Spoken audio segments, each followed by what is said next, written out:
Hey, this is Carmen Electra, and you're watching Idolater.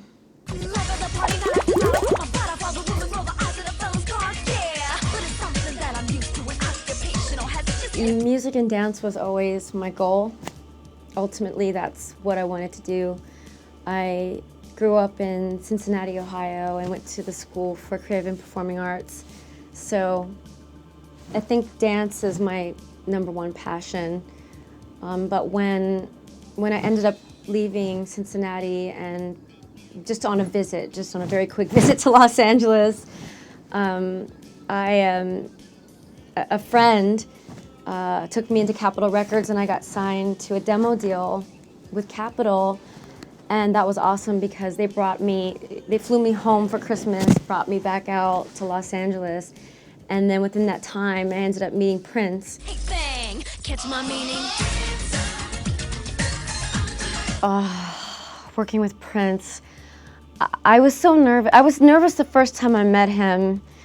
I was auditioning for an all-girl band that he was putting together at the time, and you know, there's just something about him. You know, he's such an icon and such a genius that when you're in his presence, you feel it.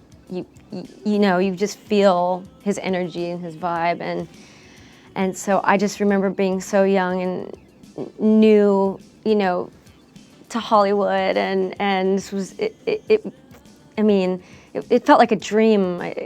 You know, this couldn't be happening, you know, and I didn't end up getting making it into the band, so I was really bummed about that because, you know, I thought, you know, if the demo deal doesn't work out, then I can do this, and you know, really I just, you know, had the intentions of, you know, going to Los Angeles, staying with a girl that I met, and just really trying to make it happen as fast as I could before I would have to, you know, move back home and sort of figure things out there.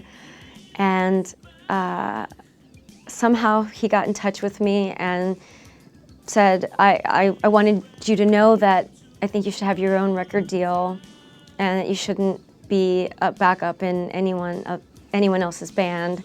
And I was shocked and really surprised and really happy, and you know, it was very overwhelming. It was just, you know, just coming from, you know, a small town and then having this happen. I mean, it was just unbelievable. Because he believed in me, it really gave me the confidence to, you know, really go out there when it was time to sort of make things happen on my own, and move away.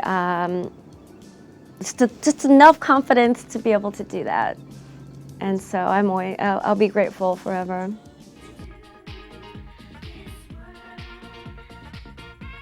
Oh, I do feel like it's a sense of accomplishment because, you know, it was very underground at the time. I did get to open up for him on the Diamonds and Pearls tour all over Europe, and I had my own band.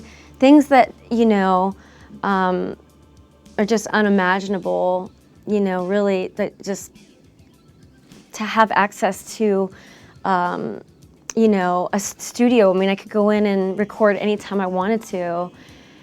You know, it's expensive, and you just don't have that, like, you know, that ability. And I know that now. I mean, even, you know, preparing to do performances now, you know, we pay for all the time. It's not, you know, our best friend's studio that, you know, we can use for free, and, you know, the sound people are taken care of. You know, it all comes from somewhere, and so I look back and I just think, wow, you know, now I can really appreciate everything I learned and everything, you know, I was able to do there. Can I get a witness with this? Folk with the quickness, microphone swiftness is my business. One of my favorite songs didn't make the album, and it was called Carmen on Top, and it was the very first song I recorded with him. And I don't know why it didn't end up on the record.